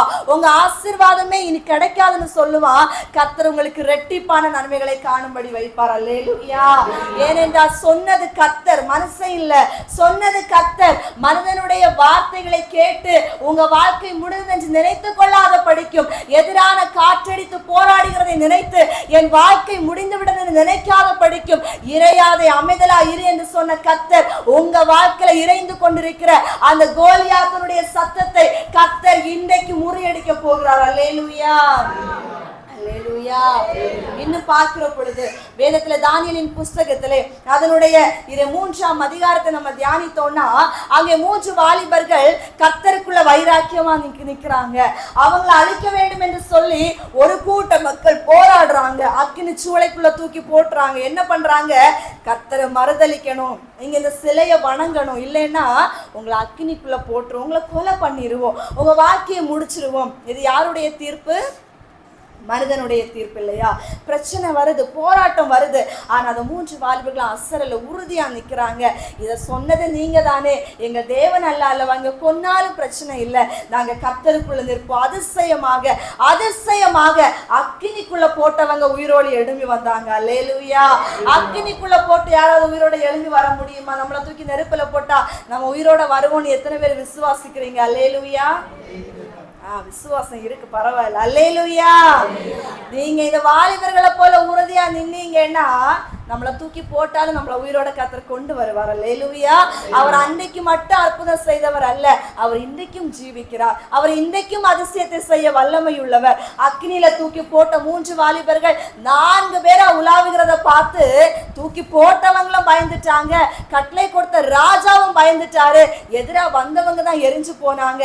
ராஜா சொல்லிட்டாரு, இவங்க வணங்குற தெய்வம் தான் உண்மையான தெய்வம், இவங்க ஆராதிக்கிற தெய்வம் தான் உண்மையான தெய்வம், இவங்களை தான் எல்லாரும் ஆராதிக்கணும்னு சொல்லத்தக்க அளவிற்கு தேவன் தீர்ப்பையே மாற்றி எழுத வைத்தார். அல்லேலூயா. சிங்கத்தின் கெபிகளுக்குள்ளே போய் கிடக்கின்ற தேவ மனிதனாகிய தானியேல் தப்பு செய்யல. தானியேலை அழிக்கணும் சொல்லிட்டு போராட்டம் வருது. இவன் மேல எந்த குற்றத்தையும் பார்க்க முடியலையே, எதை வைத்து குற்றம் கண்டுபிடிக்கிறான்னு பிரதானிகள் வகை தேடுறாங்க. இவன் ஆராதிக்கிற தேவனுடைய இந்த ஆராதனை வைத்தான் குற்றம் கண்டுபிடிக்க முடியுமே தவிர வேறு எதை வைத்து இவனை தோற்கடிக்க முடியாதுன்னு சொல்லிட்டு மனிதனை வணங்க வேண்டும், ராஜாவை வணங்க வேண்டும், இல்லையே சிங்க கெபில தூக்கி போடுவோம் கட்டளை பிறப்பிப்படி முத்திரையும் வாங்கிட்டாங்க. முத்திரை போடப்பட்டது உண்மைதான், கட்டளை பிறப்பிக்கப்பட்டது உண்மைதான், போராட்டம் வந்தது உண்மைதான், அலை அடித்தது உண்மைதான், காற்றடித்தது உண்மைதான். ஆனா தானியேல் கீழே விழல. அல்லேலூயா. அவர் நின்றார் உறுதியாக. அவர் போராடின தேவ சமூகத்துல, அவர் ஜெபித்தார் என்றைக்கும் போல. சிங்க கெபிக்குள்ளேயும் போனார். ஆனா போகும் முன்னாடியே கத்த சிங்கங்களுடைய வாயை கட்டி போட்டு, அல்லேலூயா, அவர் கட்டி போட்டுட்டாருங்க. வாயே திறக்க முடியாத கட்டி போட்டுட்டார். எவ்வளவு நேரம் கட்டி போட்டார் தெரியுமா? தானியேல் வெளியே வாரது வரைக்கும் தான். அதுக்கு பிறகு காரணமா இருந்தாங்க இல்ல, அவங்கள பார்த்து வாயை திறக்க வச்சுட்டாரு, அவங்கள சாப்பாடா தூக்கி போட வச்சுட்டாரு. அல்லேலூயா. அதுதான் நம்முடைய தேவன் கிரகிக்க முடியாத காரியங்களை செய்கிறவர், ஆராய்ந்து பார்க்கவே முடியாது. எப்படி தானியேல் இருக்கும் போது மூடப்பட்ட சிங்கத்தின் வாய் வெளியே வந்து திறக்கப்பட்டு விட்டதல்ல, அப்ப கட்டி போட்டது யாரு? கர்த்தருங்க. கர்த்தருடைய பிள்ளைகளை எந்த இடத்துல கொண்டு அவங்கள கட்டி போட்டு அழிக்கணும், அடைச்சு வைக்கணும்னு நினைச்சாலும் அது மனிதனால முடியாது, மனுஷ பலத்தால முடியாது. அவர் திறந்தால் யாராலையும் பூட்டவும் முடியாது, அவர் பூட்டினால் யாராலும் திறக்கவும் முடியாது. அல்லேலூயா. மரித்து போன லாசருவை அடைச்சு வச்சுட்டாங்க இல்லையா, கல்லறைக்குள்ள அடைச்சு வச்சிருக்காங்க. மரித்து போனவங்களை அடைச்சுதான் வைப்பாங்க, கல்லறைக்குள்ள திறந்தா வைப்பாங்க, கேட்கலாம் இல்லையா? அடைச்சு வச்சுட்டாங்க. சும்மா அடக்கம் பண்ணல, சீலைகளினால் சுற்றி அடக்கம் பண்ணியிருக்காங்க, கால்களையும் கைகளையும் கட்டி இருக்காங்க. அப்ப கட்டப்பட்டு அடக்கம் பண்ணப்பட்ட ஒரு மனுஷனை எழும்பி வான்னு சொன்னா அது நடக்கிற காரியமாங்க. அப்ப அந்த சீலைகளினாலும் அந்த சீலைகள் வழுவி போக கூடாதபடிக்கு அதற்கு ஏற்ற தைலங்களை எல்லாம் உடம்புல பூசி அது அந்த அளவுக்கு டைட்டா பச மாதிரி இறுக்கி பிடிக்கிற அளவுக்கு தான் கட்டி வச்சிருப்பாங்க. அப்ப அப்பேற்பட்ட லாசருடைய வாழ்க்கை முடிந்து விட்டது, அவர் மரித்து விட்டார். இனி அவரை நினைக்கிறதுக்கு யாரும் இல்லை, சொந்தக்காரங்க மட்டும் சொல்லி அழுதுட்டு இருப்பாங்க கொஞ்ச நாள், எங்க அண்ணா இறந்து போயிட்டாங்க, தம்பி இறந்து போயிட்டாங்க, என் பிள்ளை இறந்து போயிட்டான்னு சொல்லிட்டு. இப்போ 4வது நாள் தான் நம்ம ராஜா வரார் இல்லையா? ஏசப்பா வந்து சொன்ன வார்த்தை என்ன? லாசருவே வெளியே வா. அப்ப இதை பார்த்துட்டு இன்னும் கொஞ்சம் பேருக்கு எப்படி தோன்றி இருக்கும்? நம்ம தான் அடக்கம் பண்ணோம், நம்ம தான் இந்த மனுஷனுக்கு சீலையெல்லாம் சுத்தி வச்சோம், நம்ம கண்ணால தானே எல்லாத்தையும் பார்த்தோம். இவர் வந்து நின்றுட்டு ஏதோ உள்ள அவன் உயிரோட உட்கார்ந்து சாப்பிட்டுட்டு இருக்கிற மாதிரி லாசருவே வெளியே வான்னு கூப்பிடுறாரு. ஆராய்ந்து பார்க்க முடியுதாங்க? எண்ணி பார்க்க தான் முடியுது. அது எப்படின்னு சொல்லிட்டு நம்ம அந்த இடத்துல நின்றுருந்தாலும் பார்த்துருப்போம் இல்லையா? கூட பிறந்த சகோதரி என்ன கேட்டா, அப்பா 4 நாள் ஆயிட்டு, கல்லறையை திறக்க சொல்றீங்க, நாருமே நாற்றம் எடுக்குமே, அந்த சரீரம் எப்படி இருக்கும், நீங்க இப்படி சொல்லிட்டீங்க. அவர் சொன்ன வார்த்தை, நீ விசுவாசித்தால் தேவ மகிமை காண்பன், நான் உனக்கு சொல்லலையா, நீ அமைதியாயிரு, லாசருவே வெளியே வான்னு கல்லறையை புரட்ட சொல்லிட்டு கூப்பிட்டாரு இல்லையா? அங்க 4 நாள் மரித்து போய் கிடந்த சடலமாக டெட் பாடின்னு சொல்லப்பட்ட அந்த லாசரு உயிரோடு வந்து எழும்பி நிற்கிறார். அல்லேலூயா. எழும்பி நிற்கிறான் உயிரோட வந்து. அடைக்கப்பட்ட கல்லறைக்குள்ள இருந்த லாசரு வெளியே உயிரோடு கர்த்தரால் கொண்டு வரப்பட்டு நிலை நிறுத்தப்பட்டார். இது யாரால் செய்யப்பட்ட காரியம்? மனுஷனாலேயா? டாக்டர்னாலேயா? ஏதாவது ஒரு இந்த மிராக்கிள் எங்க நடந்தது? கர்த்தருடைய அதிசயம் அங்கே நடந்தது. கர்த்தருடைய அதிசயம் அங்கே நடந்தது என்றால் அது தாமதமாக இருந்தாலும் அதற்கான மகிமை பெரிதாக இருக்கும். அல்லேலூயா. அதை பார்த்த ஜனங்கள், கேட்ட ஜனங்கள் பயந்து அநேகர் இயேசுவுக்குள்ளே தங்களை விசுவாசிகளாக மாற்றிக் கொண்டார்கள் என்று வேதத்திலே நம்மால் வாசிக்க முடிகிறது. கேட்கிற என் அன்பு ஜனமே, இன்னைக்கு ஒருவேளை நம்ம வாழ்க்கையில ஏதோ ஒரு அற்புதம் பிரச்சனை வந்து கொண்டே இருக்கான நன்மை கிடைக்கலன்னு சொல்லிட்டு கால தாமதமாகிற காரணத்தினால் சோர்ந்து போய் ஒருவேளை இருக்கலாம். முன்ன மாதிரி ஒரு ஜெப வாழ்க்கை இல்லாம, ஒரு ஆர்வம் இல்லாம, ஏதோ போகிறேன் ஏதோ வருகிறேன், என்னைக்கும் எனக்கு இந்த பிரச்சனை தான் சொல்லிட்டு நீங்க அந்த கால தாமதம் ஆகிறத நினைத்த கலக்கத்தோடு இன்னைக்கு உட்கார்ந்து கொண்டிருக்கலாம். ஆனா கர்த்தர் சொல்லுகின்றார், நீ விசுவாச தேவனுடைய மகிமையை காண்பாய். நான் லாசருவுக்கு மட்டுமல்ல தேவன், உனக்கும் தேவனாய் இருக்கிறேன், உனக்கும் தகப்பனாய் இருக்கிறேன். உன்னை உருவாக்கினவர் நான் அல்லவா? உன்னுடைய வேதனைகளை நான் அறிந்திருக்கிறேன். குறித்த காலத்துக்கு என்று தரிசனம் வைக்கப்பட்டிருக்கிறது. நீ தாமதித்தாலும் அதற்காக காத்திருக்கிற பொழுது உனக்கான தரிசனம் நிறைவேறும் என்று அவர் வாக்கு கொடுக்கிறார். அல்லேலூயா. சத்தமா சொல்லுங்க அல்லேலூயா. நம்ம 2 காரியங்களை தியானித்து ஜெபிக்க போகிறோம். தேவன் நம்முடைய நடுவிலே எண்ணி முடியாத அற்புதங்களையும் அதிசயங்களையும் செய்யணும்னா தேவன் நம்ம கிட்ட எதிர்பார்க்கிறது என்ன? யோசுவா 3ஆம் அதிகாரம் அதனுடைய 5வது வசனம் சொல்லுகிறது. யோசுவா அதனுடைய 3ஆம் அதிகாரம் 5வது வசனத்தை எல்லோரும் எடுத்துக்கொள்ளுங்கள். யோசுவா 3 அதனுடைய 5வது வசனம். யோசுவா ஜனங்களை நோக்கி, உங்களை பரிசுத்தம் பண்ணிக் கொள்ளுங்கள், நாளைக்கு கர்த்தர் உங்கள் நடுவில் அற்புதங்களை செய்வார் என்றான். அல்லேலூயா. உங்கள் நடுவிலே கர்த்தர் அற்புதங்களை செய்ய ஆயத்தம். அங்கே கர்த்தர் கொடுக்கிற கட்டளை என்னன்னா, உங்களை நீங்க என்ன பண்ணுங்க? பரிசுத்தம் பண்ணிக்கொள்ளுங்க. வேதத்துல அழகான ஒரு வார்த்தை உள்ளது, பரிசுத்தம் இல்லாதவன் எவனும் தேவனை தரிசிக்க முடியாது என்று. நீங்க நினைக்கலாம், அப்ப பாவிகளை எல்லாம் ஆண்டவர் தேடி போகலையா? தேடினது உண்மைதான். பாவிகளை தேடி சென்றார், தகுதி இல்லாதவர்களை தேடி சென்று தகுதிப்படுத்தி பயன்படுத்தினார். இப்போ நம்ம எல்லாம் ஒரு நாள் பாவிகளாய் துரோகிகளாய் வாழ்ந்துட்டு இருந்தோம். ஆனா நம்மளை தேடி வந்துட்டாரு, அவர் ரத்தத்தினால கழுவிட்டாரு, அவருடைய பிள்ளையாய் மாற்றி விட்டார். அப்போ இன்னும் நம்ம என்ன பண்ணக்கூடாது? ஆண்டவர் என்ன பாவியா இருக்க தேடி வரமாட்டா கேள்வி கேட்டுக்கொண்டு இருக்க கூடாது. நான் ஏசப்பாவை ஆரம்பிச்சிட்டேன், எனக்கு உபதேசங்கள் போதிக்கப்படுகிறது, அவருடைய வேதத்தை நான் அறிந்திருக்கிறேன். ஆகையினால் தேவனுடைய வாழ்க்கையில எண்ணி முடியாத காரியங்களை செய்யணும்னா நான் பரிசுத்தத்துல நிலைநிற்கின்ற ஒரு வாழ்க்கை எனக்கு வேணும். அல்லேலூயா. நான் பரிசுத்த குலைச்சல் ஆகாதபடிக்கு எல்லா விதத்திலும் தேவனுக்குள் என்னை பலியாக ஒப்பு கொடுக்கிற ஒரு அனுபவத்தோடு கூட நான் வாழ வேண்டும் என்று இவ்விடத்துல கர்த்தர் நம்மோடு கூட பேசி கொண்டிருக்கிறேன். அன்பு ஜனமே, நம்ம வாழ்க்கையில ஏதாவது ஒரு இடத்துல இன்னைக்கு நம்ம பரிசுத்தம் நமக்கு இன்னைக்கு இழந்து போகிற ஒரு நிலைமையில நம்ம இருக்கின்றோம். யார் மூலமாவது? சிலவங்க மனுஷன் மூலம், ஏதோ ஒரு நண்பர்கள் கிடைத்த பொழுது அவங்க மூலம் பழகுற நேரத்துல அவங்க பரிசுத்த வாக்கு அவங்களுக்கு தெரியாமலே எங்கேயோ லேக் ஆகிட்டே இருக்கும், எங்கேயோ குறைஞ்சிட்டே இருக்கும். அவங்க கூட பழகுற பொழுது, பேசுற பொழுது, அவங்க கூட உரையாடுகின்ற பொழுது ஏதோ ஒரு தேவையற்ற சுபாவம் அவங்க கிட்ட நம்ம கிட்ட வரும். ஏன் நம்ம இதை செஞ்சா தப்பு இல்லையே, இது ஒரு சின்ன விஷயம் தானே, நமக்கு அது சின்ன விஷயமாக தெரியும். ஆனால் ஆண்டவருடைய பார்வைக்கு அது அருவருப்பான செயலாக இருக்கும். ஆகையினால் கர்த்தர் நம்ம கூட இன்னைக்கு பேசுகிற வார்த்தை, ஏதோ ஒரு தேவனுக்கு பிரியமற்ற சுபாவம் உனக்குள்ள இருந்துச்சுன்னா அதை இன்னைக்கு நீ எடுத்து மாற்றிக்கொள், உன்னை நீ பரிசுத்தம் பண்ணிக்கொள். ஏன்னா தாவீது சொல்லுவா, சுத்த இருதயத்தை எனக்குள்ள சிருஷ்டிங்க அப்பா, நிலைவரமான ஆவி எனக்கு தாருங்க, ஈசோப்பினால் என்னை கழுவுங்க, நான் அப்பொழுது ரொம்ப தூய்மையான வெண்மையானவனாக மாற்றப்படுவேன். ஏனென்றால் நான் பரிசுத்தமாக வாழ வேண்டும் என்று விரும்புகிறேன். நான் பாவம் செய்தது உண்மை, நான் மீறினது உண்மை, ஆனா இப்பொழுது நான் உணர்ந்து விட்டேன், எனக்கு பரிசுத்த வாழ்க்கை வேண்டும். ஏனென்றால் பரிசுத்தம் இல்லை என்றால் நீர் எனக்குள்ள வாசம் பண்ண மாட்டீங்க. நான் பரிசுத்தமா வாழணும்னா உங்க அற்புதத்தை என்னால பார்க்க முடியாதுன்னு சொல்லிட்டு தாவீது ஏக்கத்தோடு கேட்ட ஒரு விண்ணப்பம். சங்கீதங்களின் புஸ்தகம் 51. இன்னைக்கு நீங்க அந்த வார்த்தையை சொல்லி கேளுங்க, அப்பா என்னை பரிசுத்தப்படுத்துங்க, தேவையில்லாம வீடியோஸ் பார்க்க கூடாது, தேவையில்லாம மொபைல்ல எந்த காரியங்களை பயன்படுத்தக்கூடாது, கர்த்தருக்கு பிரியமானதை மட்டும் பாருங்க, கர்த்தருக்கு பிரியமான பாடல்களை கேளுங்க, அவருடைய வார்த்தைகளை கேளுங்க, அவருடைய வசனத்தை தியானிப்பதற்கு பயன்படுத்துங்க. எதற்கு மொபைல் போன் தேவை அதை மட்டும் பயன்படுத்துங்க. கர்த்தருடைய பிள்ளைகள் வீணான காரியங்களுக்கும் உலக காரியங்களுக்கும் ஆவிகளுக்கு இடம் கொடுக்கிற சம்பாஷணைகள் நமக்குள்ள இருந்துச்சுன்னா அது கூட உங்க அற்புதத்துக்கு எதுவாக இருக்கும், தடையாக இருக்கு. நம்ம நினைப்போம் ஒரு சின்ன விஷயம் இது உங்க கண்ணுக்கு சின்னதா தெரியும், ஆனா கர்த்தர் நம்முடைய இருதயங்களை நிறுத்து பார்க்கிறவர், நம்முடைய இருதயங்களை ஆராய்ந்து அறிகிறவர், அவர் சோதித்து பார்க்கிறவர். அதனால அன்பு ஜனமே கவனமா பயன்படுத்துங்க. உங்க கையில கொடுக்கப்பட்ட மொபைல் போன்களை மனுஷங்கிட்ட நண்பர்கிட்ட பேசுறதெல்லாம் சரி, வார்த்தைகளை கவனமா பயன்படுத்தி பேசுங்க. ஆகாத சம்பாஷணைகள் நல்லொழுக்கங்களை கெடுக்கும் என்று வேதம் சொல்லுகிறது. நண்பர்களானாலும் சரிதான், லிமிட்டா பேசுங்க, வார்த்தையில கவனமா பேசுங்க. மற்றவங்க கிட்ட உரையாடுகிற பொழுது உங்கள் பரிசுத்தம் இழந்து போகாதபடிக்கு காத்து கொள்ளுங்க.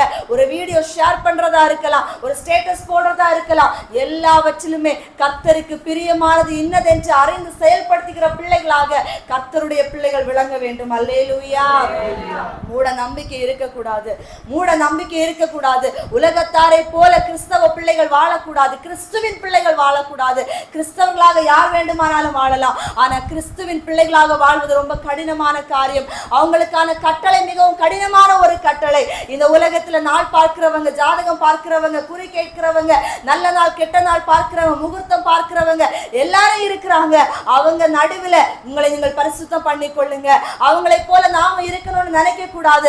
அப்பேற்பட்ட மூட நம்பிக்கைகள் நம்முடைய வழக்கத்துக்குள்ளும் வாழ்க்கைக்குள்ளும் பிள்ளைகளுக்குள்ளும் தனிப்பட்ட ஒரு நிலைமைக்குள்ளும் வரவே நீங்க என்ன பண்ணக்கூடாது, அனுமதிக்கவே கூடாது. அது எல்லாவற்றையும் உங்களை விட்டு தூரப்படுத்த வேண்டும் என்று கர்த்தர் நம்மை பார்த்து பேசுகின்றார். அல்லேலூயா.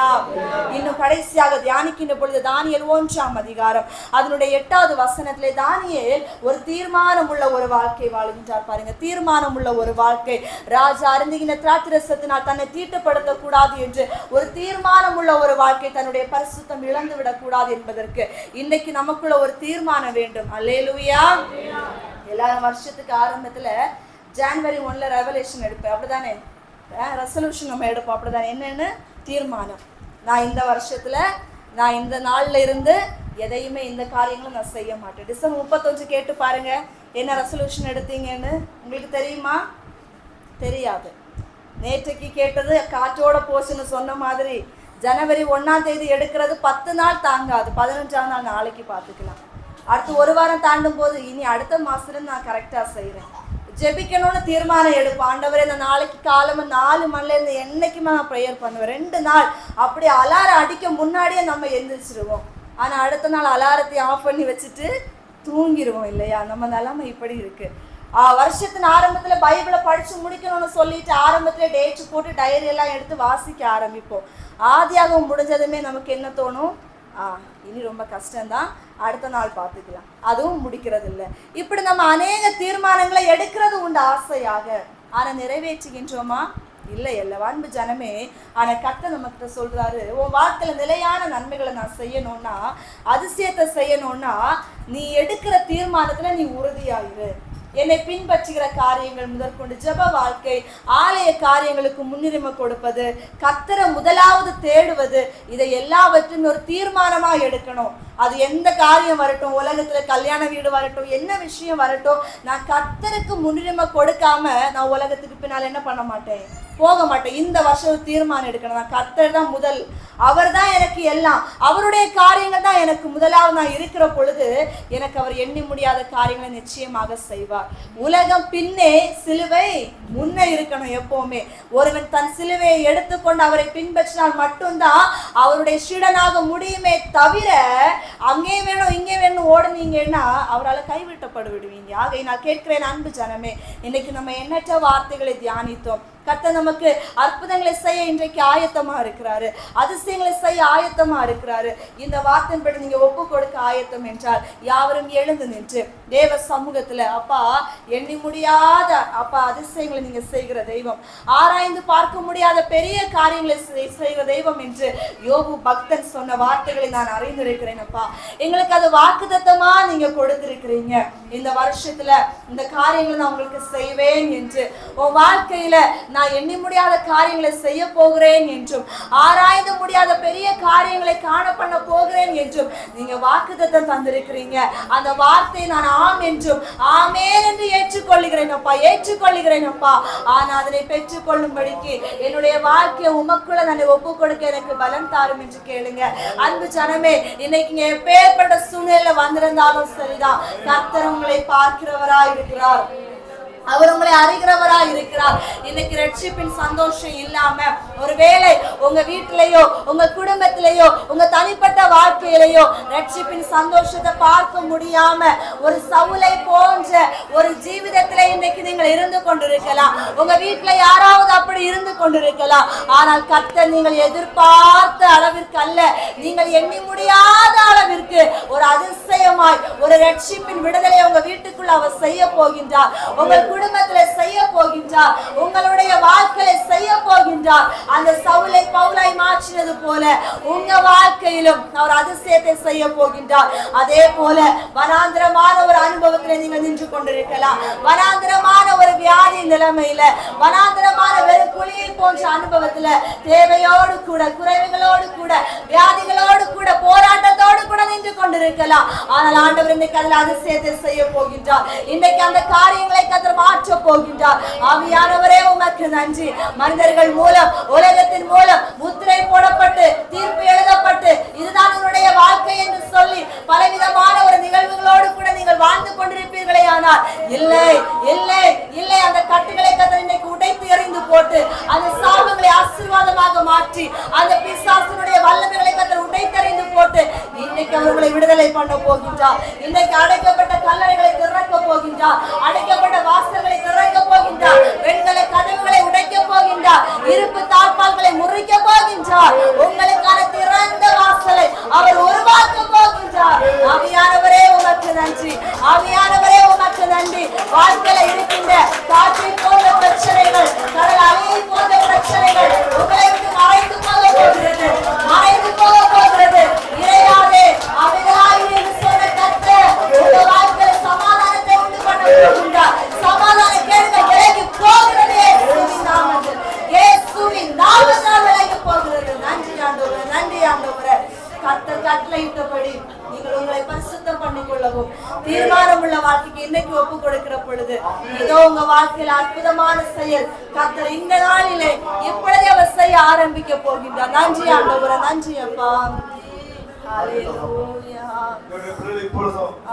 என்ன பெருகிலத்தோடு வந்தீங்களோ அந்த பெருகிலத்தில் ஆண்டவரை விடுதலைக்காரன் சொல்லி கண்ணில பெருகில இருக்கலாம், பணத்திலே இருக்கலாம், தலையிலே இருக்கலாம், எந்த இடத்துல விலகில் இருக்கிறதோ அந்த கையை வைத்து சொல்லிங்க. கர்த்தர் இன்னைக்கு வாழ்க்கை இன்னைக்கு அந்த அற்புதம் செய்வாரா, எண்ணி முடியாத அதிசயங்களை செய்கிற தெய்வம் நம் மத்தியில் வந்திருக்கிறார். ஆராய்ந்து முடியாத அற்புதங்களை செய்கிற தெய்வம் நம் மத்தியில் வந்திருக்கிறார். என்ன அற்புதத்தை எதிர்பார்த்து வந்தீங்களோ அதுல ஒரு விடுதலை கர்த்தர் தரப்போறார். கண்களை மூடி உங்க பிள்ளைகளுக்கு வேதினாக்கு பிள்ளைகளுக்கு சரித்திரை கை வைங்க, கை வைங்க. அது தலையில வேதியா இருந்த தலையில கை, கழுத்துல கை வைங்க. உங்க சரீரத்துல பல வியாதிகள் இருந்த தலையில கை வைத்து சொல்லுவீங்க. இப்ப நீ செவிங்க செவிங்க செவிங்க கர்த்தருக்கு அற்புதம் செய்ய நேரம். இப்ப உங்க விடுதலை கர்த்தர் இன்னைக்கு உங்களுக்கு இப்போ தரப்பு நேரம். இலவச விடுதலை நீங்கள் இப்ப பெற்றுக்கொள்ள நேரம். எல்லாரும் கேளுங்க, எல்லாரும் கேளுங்க. ஹல்லேலூயா. வல்லமை உண்டு உண்டு, அற்புத வல்லமை இயேசுவே நமக்காய். வல்லமை உண்டு உண்டு, அற்புத வல்லமை அது கோட்டியின் இரத்தத்தினால். வல்லமை உண்டு உண்டு, அற்புத வல்லமை இயேசுவே நமக்காய். வல்லமை உண்டு உண்டு, அற்புத வல்லமை இயேசு கிறிஸ்துவின் இரத்தத்தினால். வல்லமை உண்டு உண்டு, அற்புத வல்லமை இயேசுவே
நன்றி நன்றி ஆண்டவரே. நன்றி ஆண்டவரே. உங்க வீடுல யாராவது வியாதியானதோட ஜெபிங்க. கர்த்தர் சுகமாக்க போகிறார். சுகமாக்க போகிறார். நீங்க ஜெபிக்கிற ஜெபம் உங்க வீடுல வியாதியா இருக்கிற மனசுல சுகமாக்கும். மனசுல சுகமாக்கும். உங்க பிள்ளைகளை சுகமாக்கும். இயேசுவின் நாமத்தினால அப்படி நடந்து கொண்டே இருக்கிறது. நான் தெளிவாய் பார்க்கிறேன். கர்த்தர் அதே வியாதியை குணமாக்கி கொண்டே இருக்கிறார். குணமாக்கி கொண்டே இருக்கிறார். இலவசத்தில் இலவசத்தில் யாரும் தாரமா கேட்கிறோம். கர்த்தர் சுகமாக்கி நன்றி நன்றி நன்றி அப்பா. நன்றி அப்பா. நன்றி ஆண்டவரே. நீ முதலே கட்டளையிட்டபடியால் உமக்கு நன்றி. நன்றி ஆண்டவரே. சகல வியாதிகளை குணமாக்குறவரே உமக்கு நன்றி அப்பா. நம்முடைய விடுதலை ஆக்கினபடியால் உமக்கு நன்றி செலுத்துகிறோம் ஆண்டவரே. தன்னுடைய வியாதிகளை குணமாக்குனபடியால் உமக்கு நன்றி ஆண்டவரே. அப்பா கடந்த வார வியாதிகளை குணமாக்குறவரே உமக்கு நன்றி ஆண்டவரே. பார்க்க முடியாத கண்களை பார்வையை பண்ணிரே உமக்கு நன்றி அப்பா. புது கண்டவர்கள் வியாதியை வெளியே போட்டு உமக்கு நன்றி. இடுப்புகள் வியாதியை குணமாக்குற உமக்கு நன்றி. அந்த கர்ப்பபாத்திரை கட்டியிலிருந்து வெளியே போட்டு உமக்கு நன்றி நன்றி நன்றி நன்றி நன்றி ஆண்டவரே. நன்றி ஆண்டவரே. நன்றி ஆண்டவரே. தைராய்டு கட்டியோட வாழ்ந்த சோதரவே தைராய்டு வியாதிகள் உங்க சரீரத்தில் வெளியேறி போகிறது. வெளியேறி போகிறது. வெளியேறி போகிறது. சுகமாக்கி கொண்டே இருக்கிறார். சுகமாக்கி கொண்டே இருக்கிறார். சுவர் வியாதிகள் கர்த்தர் குணமாக்கி கொண்டே இருக்கிறார். யார் யார் சுவர்கள் இருக்கிறீர்களோ இன்றைக்கு கர்த்தர் சுவரை தர போகிறார். இனி பரிசுத்தா அந்த வியாதி தேடிய காணாமல் இருப்பார். தேடி காணாமல் செல்வார். இன்றைக்கு கர்த்தர் விடுதலை இயேசுவின் நாமத்தில் அது நடந்து கொண்டே இருக்கிறது. அது நடந்து கொண்டே இருக்கிறது. கேட்க முடியாத காதுகள் கேட்கப்படுகிறது. அந்த செவிகளை பந்தமாய் வைத்திருக்கிற அந்த செவிகளை கட்டினை கர்த்தர் அழுந்து போடுகிறார். அழுந்து போடுகிறார். நன்றி நன்றி ஆண்டவரே. சகல சரம வியாதிகளையும் தேவன் குணமாக்குறபடியால் உமக்கு நன்றி. மருத்துவ அப்பாற்பட்ட அற்புதங்களை செய்தபடியால் உமக்கு நன்றி. நரம்புற வியாதிகளை ஆண்டவரே சுகமாக்குறபடியால் உமக்கு நன்றி. எலும்புல இருக்கிற வியாதிகளை குணமாக்குறபடியால் உமக்கு நன்றி. தசையில இருக்கிற வியாதிகளை கர்த்தர் குணமாக்குறபடியால் உமக்கு நன்றி அப்பா. சகல வியாதிகளை விடுதலையாக்கி அனுப்புவோம் ஆண்டவரே. இன்றைக்கு வந்த பிள்ளைகள் வியாதியஸ்தர் அல்ல, சாத்தான் வைத்த சகல வியாதிகளையும் இயேசுவின் நாமத்தில் சபித்து போட்டுச்சு. வியாதிகள் அப்படி அழித்து போத இயேசுவின் நாமத்தில் இனி பின்தொடர்ந்து வராதபடி இனி பரிசோதித்து பார்த்தால் எந்த வியாதி வந்தாங்களோ அந்த வியாதி தேவனையும் காணக்கூடாதப்பா. எந்த மருத்துவம் அந்த வியாதி இல்லாதபடி ஆண்டவரே கர்த்தர் சுகமாக்குறபடி உமக்கு நன்றி. இலவசங்களை கொடுத்திர உமக்கு நன்றி அப்பா. ஆராய்ந்தபடியாத அற்புதங்களை நாட்கள் செய்து கொண்டபடியால் உமக்கு நன்றி செலுத்துகிறோம் ஆண்டவரே. இப்பொழுது ஆண்டவரே இதை கூட வர முடியாத பிள்ளைகளுக்காக ஜெபிக்கிறோம். என்று சொல்ல வர முடியாத உமக்கு தெரியும் ஆண்டவரே. அந்த பிள்ளைகளுக்கும் ஏதாவது வியாதிகள் இருந்தால் ஏதாவது போராட்டம் இருந்தால் கர்த்தரை போல சுகத்தை கொடுக்கும்படியாக ஜெபிக்கிறோம். இலவசங்களை தாரும் அப்பா. தந்த அனுப்பாண்டவரே நாள் கூடைக்கு வந்த பிள்ளைகள் ஆண்டவரே உங்க கணவன்மார்கள் பிள்ளைகள் வெளிநாடுகள் இருக்கிறாப்பா. அவர்களை பத்திரமாய் பாதுகாத்தாரும். இந்த வருஷம் முழு நன்மையினால நிரப்பி பிள்ளைகளை பத்திரமாய் பாதுகாக்கணும். லீவுக்கு வந்த பிள்ளைகளும் இந்த லீவு முடிந்து வீட்டு ஆண்டவரை படிப்பதற்கு போக ஆயத்தமாக பிள்ளைகள் உண்டு. ஆண்டவரே வெளிநாடுகளுக்கு போக ஆயத்தமா உண்டு. வெளி மாநிலங்களுக்கு போக பிள்ளைகளப்பா எல்லாரும் ஆசீர்வதியும். இந்த வருஷம் முழுவதும் நன்மையான யுகங்களை பிள்ளைகள் கண்டுகொள்ள தேவன் உதவி செய்ய முடியாது ஜெபிக்கிறோம். படிப்பிலே தடைகள் எல்லாம் நீங்கி போகட்டும். சாத்தானுடைய தந்திரங்கள் நிரம்பரமாகி போகட்டும். சரித்திரங்களுக்கு எல்லா போராட்டம் நீங்கி போகட்டும். குடும்ப வாழ்க்கையில் ஒற்றுமையை தாரும். கணவன் மனைவி மத்தியில பிள்ளைகள் மத்தியில சமாதானத்தை தாரும். குடும்ப பிரிவினை உண்டாக்குற ஆவிகள், சண்டை உண்டாக்குற ஆவிகள், மன கசப்பு உண்டாக்குற ஆவிகள், வெறுப்பு உண்டாக்குற ஆவிகள் இயேசுவின் நாமத்தில் வெளியேறி போகட்டும். பல அழிவுகளை உண்டாக்குற ஆவிகள், வருமானத்தை அழிக்கிற ஆவிகள் ஆண்டவரே கடந்த வருஷம் முழுவதும் எவ்வளவு வருமானம் வந்தாலும் ஏதாவது வழியில் அழிந்து போவதற்கு காரணம் இருந்த பொல்லாத சாத்தானே இயேசுவின் நாமத்தில் ஒவ்வொரு குடும்பத்துக்கு வெளியேறி ஆண்டவரே இந்த புதிய வருஷத்துல பிள்ளைகள் வாழ்க்கையில ஒரு பெரிய மாற்றம் உண்டாகணும். இனி அழிவை காணக்கூடாது. ஆண்டு வருமானம் பெருகணும். தொழில வருமானம் பெருகணும். உழைப்புல வருமானம் பெருகணும். விளைநிலங்கள்ல வருமானம் பெருகணும். வீடுகள் கடமாக்குற வீடு அல்ல, கடன் கொடுக்கிற வீடுகளாக கர்த்தர் ஆசீர்வாதத்தை தரும்படியாக ஜெபிக்கிறோம் ஆண்டவரே. நம்முடைய பிள்ளைகள் இந்த வருஷம் முழுவதும் எந்த வியாதியினால பாதிக்கப்படாதபடி மருத்துவமனை செலவு வராதபடி ஆண்டவர் நாமே பாதுகாத்தார். ஒவ்வொரு கூடைக்கு கடந்து வரவும் உங்களுக்கு ஆசீர்வாதத்தை பெற்றுக்கணும். கர்த்தர் இந்த கூட்டம் முடிந்து பிள்ளைகள் உணவுகள் அறிந்து விட்டு அவர்கள் வீடுகளை போய் சேர்ந்து ஆண்டவரே உண்மை ஆராதிக்க துதிக்க கர்த்தர் வாய்ப்பை கொடுத்து இந்த வருஷம் முழுவதும் நன்மையை காணுவது நிச்சயம். இப்பொழுதும் ஆண்டவரே உங்களுடைய வார்த்தையை கொடுத்த மகளையும் ஆசீர்வாதத்தை பலப்படுத்தும். தொடர்ந்து உங்களுடைய வார்த்தையை கொடுப்பது ஏற்ற சுகத்தை நிறுத்தியை கொடுத்து கண்மணி போல பாதுகாத்தார். இப்பொழுது கூடியிருந்த பிள்ளைகளை உங்களுடைய ஊழியக்காரர் பிதா குமாரன் பரிசுத்த ஆவியின் நாமத்தினாலே ஆசீர்வதித்து அனுப்புகிறேன். உங்களுடைய ஆசீர்வாதம் இந்த வருஷம் நிறைவாய் தங்கி இருக்கும். அப்படியே கட்டளையிடுற மக்கள் இயேசுவின் நாமத்தை ஜெபிக்கிறோம் எங்கள் ஜீவன் நல்ல பிதாவே, ஆமென். ஆத்துமாவே கர்த்தரை ஸ்தோத்திரி, என் முழுமே பரிசுத்த நாமத்தை ஸ்தோத்திரி. என் ஆத்துமாவே கர்த்தரை ஸ்தோத்திரி, கர்த்தர் செய்த சகல உபகாரங்களையும் மறவாதே. ஆமென், ஆமென். அல்லேலூயா, அல்லேலூயா, அல்லேலூயா.